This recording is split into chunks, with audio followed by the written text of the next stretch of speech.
Okay guys, so this is what my boat's gonna look like. This is a final, I guess, production, whatever, of this side. I still got the other side to do, of course, but yeah, this is what it's gonna look like, man. Just a simple little boat, 17 foot, 16 and a half, 17 foot. I'm not sure exactly. I think the title says 17 foot, so it's turned out pretty nice, man. I'm pretty happy with it, man, so far, you know. Don't look bad at all, man, for a $700 boat. Or I'm gonna add up all my receipts and see. I'm thinking probably about 1,500 is what I'm thinking. I'm thinking about 1,500. $1,500 is what I have, not including my labor, of course. You know, you can't include that. That would be $6,000 boat. But I tried to cover. I didn't try. I did. I cut some boards for the dash and covered them with vinyl, but I don't like. I'm gonna get some finished marine plywood, and I'm gonna do the same thing I did with that Popular board. And I'm gonna use the fiberglass resin, and I'm gonna cut it to fit, and then I'm gonna use that fiberglass resin to treat it, and then I'm gonna probably pop rivet it on like I did that Popular board there, that running board. And I'm not gonna mess with the vinyl. The vinyl, I'm not an upholsterer. I don't know anything about it, and so yeah, that's what I'm gonna do. Mimi, did you find a cool spot? Did you? Okay. I measured that A-frame that I got out there, and it's 8 foot 3 inches, which is giving me about 3 inches on each side of the tire to pull the trailer out. So it's plenty wide. It's gonna work great. I'm just gonna have to have somebody move it for me because I can't move it because of my back and everything. There's no way I can lift something like that.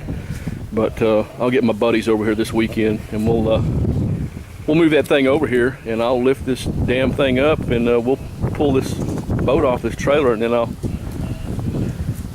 pull the trailer out from underneath the boat, and then I'll get underneath it and sand it all down underneath, and put that epoxy resin on, and then I'll sand it again, and then I'll put the epoxy primer on, and then I'll sand it again, and then I'm gonna roll. I'm not gonna spray because damn, man, it's hard work. In my condition it is, trying to hold that spray can for that long and trying to walk up and down this thing and keep the paint wet and keep it even and not get it to run. It's difficult to have a spinal injury, trust me. So turned out nice. The blue still looks good. Again, the motor is turned out excellent. Oh, I got a little overspray. You see it right there under that? Ugh. That paint is hard to get off there, man. All right, so this is where we're at, man. Boat in the final stages of preparation for the great fishing day, if they don't blow the world up first. So I'm gonna have to probably replace the glass. That's why I haven't been too much worried about it. You can see through that piece of glass right there the bubble, in the bubbling condition that the glass has. I may even take that glass out completely and just leave it out, and just leave the front glass in there. It's not bubbled, but it's in pretty poor conditions. I can get a couple pieces of flat glass. I got a friend of mine that owns a glass shop, so I'll get him to cut me a couple pieces of tempered glass and slide them in there and be done with it, man. and then that's it, guys. Put the carpet in. I still have to sand down the stupid floorboard. But that's all that's left here. Stand down the floorboard and put the carpet in. I mean, that's absolutely it. The dash, finish putting the dash, the radio, and hooking the wiring back up. But that's nothing, man. Shit, that won't even take but a couple of hours. So that's what we're looking at. I don't know what's going to happen with the doctor tomorrow, man. My back has just been getting worse and worse. So the last time I was down there, they wanted to do surgery again. I'm just not going to let them do that. They ain't cutting on me ever again. So that's not going to happen. But you know, I'm just trying to keep busy and keep myself active, and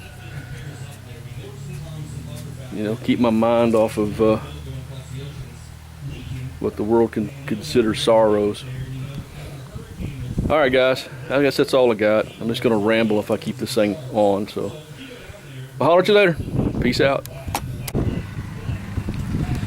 Okay, so I just put the final coat on this side of the boat. This is 2 full pots of material. So you're looking at half a gallon of paint on this side. So probably close to a full gallon of paint if you include the epoxy primer that I put on under this enamel. This is enamel. This is a professional enamel with a hardener.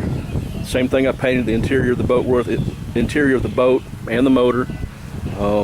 Exact same paint.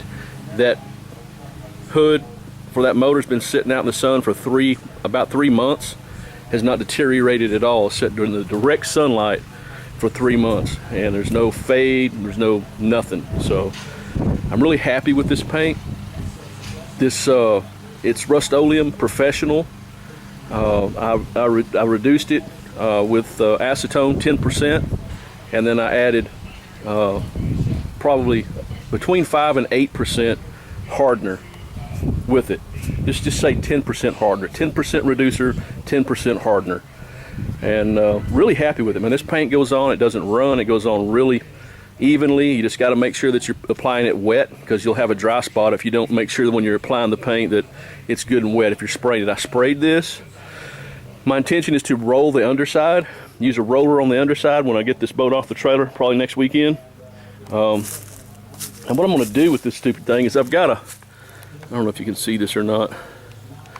I've got a A-frame out there that I use to pull engines and stuff, and I'm gonna use that A-frame, and I'm gonna attach that A-frame to the cleat right here, and I'm gonna put the back on the jack stands, and I'm gonna lift the front of the boat, pull the trailer out from under the boat, and then I'm gonna put some blocks underneath the keel right here, and let it back down, let it rest on that A-frame, on that cleat, and on the blocks that I put on the keel of the boat right here. So we'll see how it goes. I've got exactly half of it done. I'm not going to do any more. My back is killing me today. I got to go to the doctor Friday. So I've still got this side to do, and then I've got to sand all this down. And you know, there's going to be a lot of orange peel, because I really put that paint on thick, and I rolled it on with the foam brush, the finest foam brush I could get. Still got a lot of orange peel. Again, I'm just going to sand it down and get a lot of that orange peel out of there. I'm not going to worry about getting it all out of there, but I am going to get as much out as I can.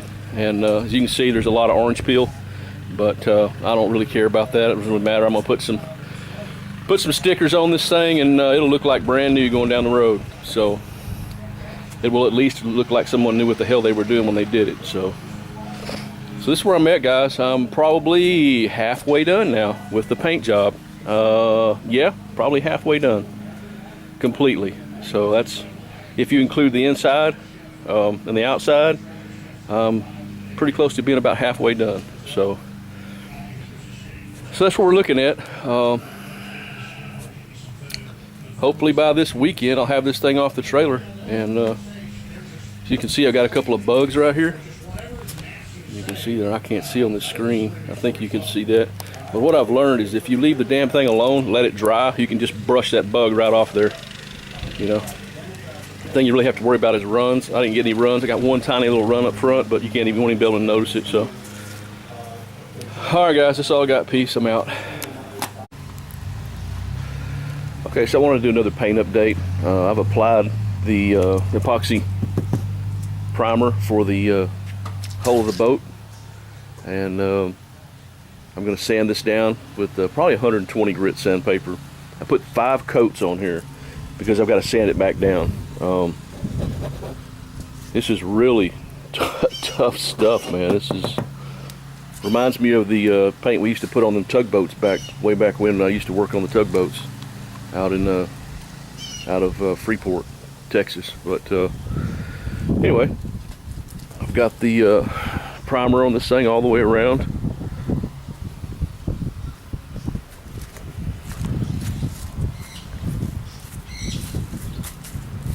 and I've just got to get my 120 grit sandpaper and sand her back down, man.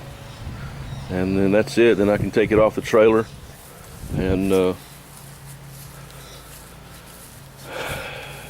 do the hull next. So we're getting there, just getting there slow. So all right, so that's all I got. I'm gonna paint this, sand this down and paint this maybe today. I don't know. I'm gonna look at the weather first. But there's a lot of wind blowing, so I may not do any painting today. I may just sand it down and wait for a better day for weather. So I've rolled this on. This was not sprayed on. I sprayed on the paint, the blue, and I sprayed on the white.